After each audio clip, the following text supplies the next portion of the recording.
تین ماہرین نفسیات آپس میں ملے اور گفتگو کرنے لگے کہ لوگ ہمارے پاس اپنے خوف، پچھتاوے اور ندامتیں لے کر آتے ہیں، دل کا بوجھ ہلکا کرتے ہیں اور سکون پاتے ہیں، مگر ہمارا بوجھ کون ہلکا کرے؟ ہم بھی تو انسان ہیں، دل اور جذبات رکھتے ہیں۔ ایک نے کہا، کیوں نہ ہم اپنے دل کی باتیں ایک دوسرے سے کریں، اور کچھ تو دل کا غبار کم ہوگا۔ سب نے اس بات پر اتفاق کیا تو پہلا بولا، میری بیوی حد سے زیادہ فضول خرچ ہے اور میں قرضے میں ڈوبا ہوں، اس لیے میں گاہکوں کے بلوں میں ہیر پھیر کرتا ہوں۔ اگر یہ راز کھل گیا تو میرا کیریئر ختم ہو جائے گا۔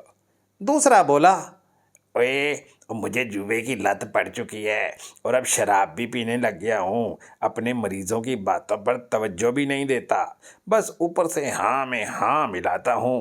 اگر یہ بات سامنے آ گئی تو لوگ میرے پاس آنا چھوڑ دیں گے۔ تیسرا مسکراتے ہوئے بولا، اور میری سب سے بڑی کمزوری یہ ہے کہ میں راز بالکل نہیں رکھ سکتا، لیکن فکر نہ کرو، اور میں تمہارے مریضوں کے علاوہ کسی سے کچھ نہیں کہوں گا، او پکا وعدہ۔